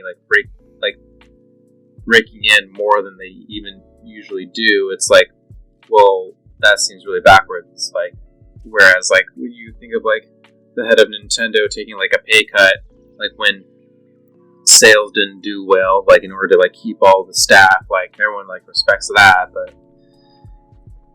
it's just bad. And so everyone's always wondering, like, to what degree Hasbro, this mega corporation, has to do with, like, Wizards of the Coast, like, and to, like, what degree Hasbro has control over WotC. It's so funny because, like, so many people don't trust WotC, but they really don't trust, like, the mega corporation that is Hasbro affecting WotC. Like, oh man, that's double bad.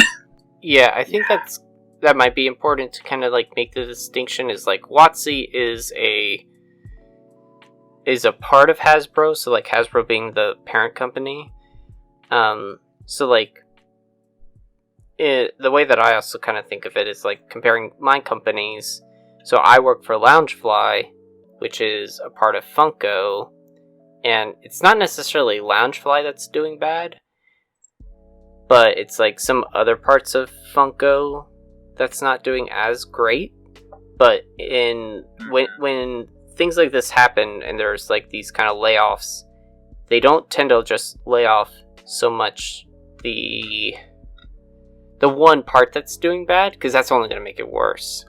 It tends to be, like, an overall company-wide layoff. So, and it's not necessarily Wizards doing terribly, because, like, we've talked about how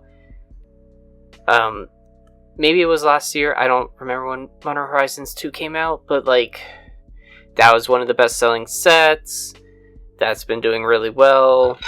Lord of the Rings has been doing really well. That's brought in some, like, record profits for them. So, like, Wizards of the Coast, Magic has been doing very well for themselves. Dungeons and Dragons. But when other parts of, like, the I was just gonna mention how, like, the Dungeons and Dragons movie came out, and everybody I know who, like, reviewed it said they really liked it, but even though it made money, it didn't make as much money as, like, studio and D&D was hoping, so like it's considered a quote unquote like failure, and so like that's kind of punishing the rest of WotC, which is just insane to me. Where it's like the movie did well, and like people really like it, but you still view it as a failure because it didn't make you like 5 times as much money back, which is so stupid. It's no end game. Like, kind of rolling my eyes as I say that, because it's like, well, yeah, it's like, what? Yeah. It just, this leaves a bad taste in our mouths, and, you know, it's also hard to say, I guess. Like, I'm not a financial expert in the slightest, but it's like, I do want to continue to support the people who are at WotC by giving them money to, like, you know, make sure that people can continue to have their jobs, but it's like, I also don't support the decisions that the higher-ups are making, so, like, how do we make sure that that message comes across, you know? Yeah, how do you actually vote with your dollar? It's complicated. Well, I guess we'll just have to see what the end of 2024 has in store. Okay, we got 2 more things for 2023. This first one, I just kind of included, we haven't talked about it much yet, but it's something that we'll probably discuss more in the future. But it's Disney Lorcana, and this was announced back towards the end of 2022 that Disney and Ravensburg were making a collectible trading card game to compete with games like Magic, Yu-Gi-Oh, and Pokemon. Only this time, it would be focused around Disney characters. So, the first set was released this year, August 2023, and the second set has also been released since. I think it came out in November. There's been a lot of talk about the lack of product, and apparently how it has been a very popular and highly collectible card game. I've watched a few content creators make content around the game and talk about the cards themselves. So it's just been kind of interesting to see the birth of this game with a lot of well-known characters already established that we have some stakes in, and kind of, you know, we weren't really around when Magic came out, so I feel like it's similar. Like, Magic was like so popular when it first came out. Like, they talk about how, like, they sold out a product so quickly. They flew off the shelves within days. Yeah, and I feel like this is a very similar situation, but and it's very early to say, because, like, we've also seen some other bursts of card games. Like, we've covered a Digimon card game, which has only come out probably within the last 2 or 3 years of even, like, the pandemic, and I don't know if that's necessarily doing as well, but this is one that has also been doing very well for itself, but I don't know if that's because Disney also has this kind of highly collectible, or, like, you know, people who are into Disney really like Disney. They just want it because, like, their favorite Disney characters are on the cards. But yeah, I think probably in another few months, once we have a couple more Lorcana sets, we'll probably do a bigger deep dive into Lorcana versus Magic. But this was also a game that was made as, like, a direct competition to Magic. So it's just been kind of interesting. I feel like not a lot of content creators have talked about it, so it's something that I wanted to bring up. Do you have any thoughts, Blake? Have you followed this at all? I'm just excited to play my Steamboat Willie altar that is now 100% legal in the year of 2024. Yeah, okay. So Blake is ready to give up on Magic, is what he's saying. He's ready to throw all of his cards in the trash. He's gonna become the first Lorcana. Actually, you know what? I bet there's already Lorcana podcasts. There's gotta be, like... It's all Disney adults, though. Yeah, totally. I've watched some gameplay, like I've said. It does really feel like kind of the early days of Magic. Like, it's not overly complicated, and I don't want to, like, explain too much of, like, how to play right now, but it does feel like it is very much like how do you create a game that's like an introductory game that's not too like if you got someone into Magic, you would kind of have to know that they'd played a card game like this before, or like kind of have a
Or Fred Parkville's draft, and this is going to affect it.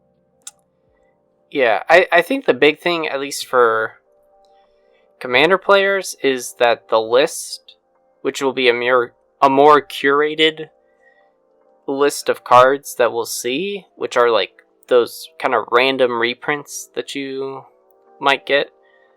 You know, we've had cards like Dockside or Mana Crypt or Food Chain on that list. And if they continue to have the cards that are of that power level in these slots, like, we could see more reprints, I guess. Yeah. So, I would say that's pretty much all there is to 2023. That does cover all of 2023. I think the only thing that I want to quickly add before a quick rundown of 2024, because this is very recent, and I would be a fool to forget about this, but they made the recent announcement. I don't know if you've heard of this, Blake. They made the recent announcement that secret layers are no longer going to be print to demand. They are going to be printed, and then you buy them based on... I have heard this. It's kind of crazy, because like that was the whole idea of Secret Lair, was it was print to demand. And I think Yeah, that was like literally its main feature. Mm-hmm. Yeah. I've seen a lot of people upset about this, and you know, when we talk about the big events, controversies of 2023, this came out. This is like day 2 of the 2024. First day of the new year. Yeah, like what? Like you're really gonna start the first business day with a hot topic like this? What the fuck are you thinking? Yeah. Yeah, and so because we're recording this on January 4th, we're like, still fucking 2023. We're doing it. We're mentioning it. Yeah, like, imagine if we had, like, this is already just, 4 days in. We already have the first controversy of 2024. Oh my god, like, if we had waited even another week, like, imagine, like, what else we could have maybe even covered, but I guess we'll just have to find out in a year. Reprint all the anti-cards. Oh yeah.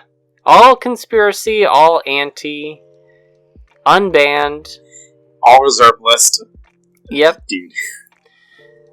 Imagine. Yeah. Alright, so that's a lot to cover. Going to do a quick rundown of 2024. So, we have Ravnica Remastered, which comes out pretty soon. We've actually already seen all the cards, and this will be similar to the Dominaria Remastered, where we get a bunch of reprints.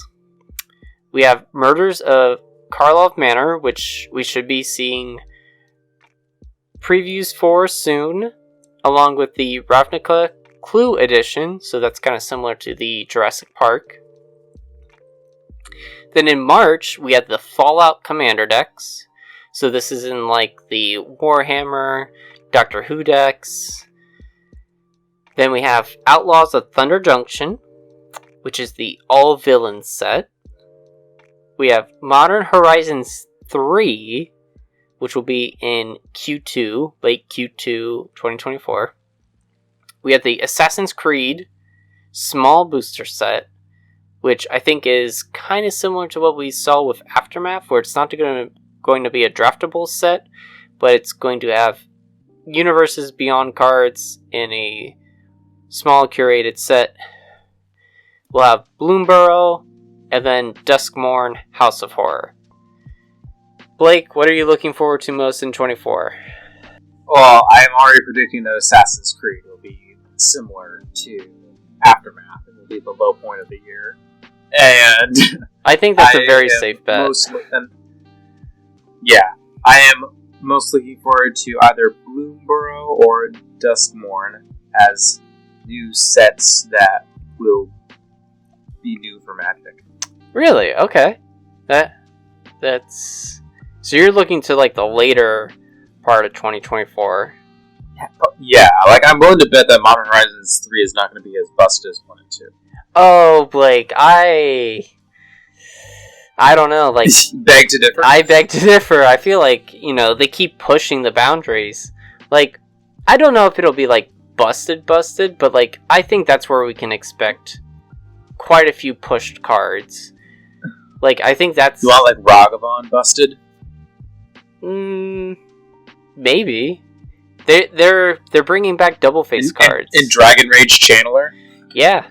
No, Just change the face of Modern entirely in other formats, too? Yes, the formats that we care so much about.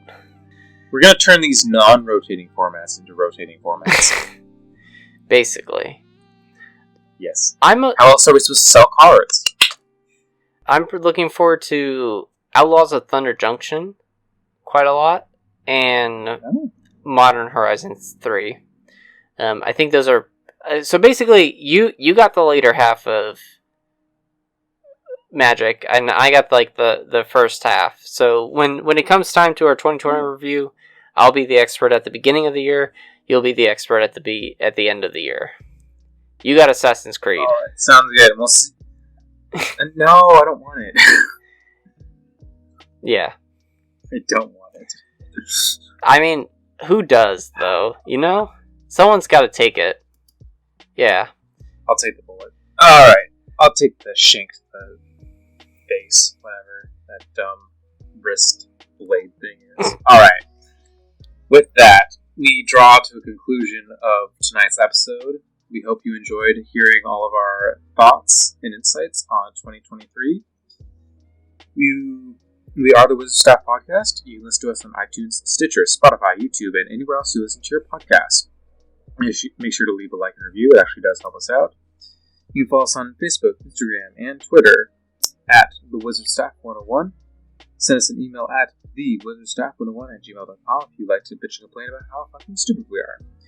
We thank you again very much for listening, and we hope you have a wonderful night. Peace out. Peace.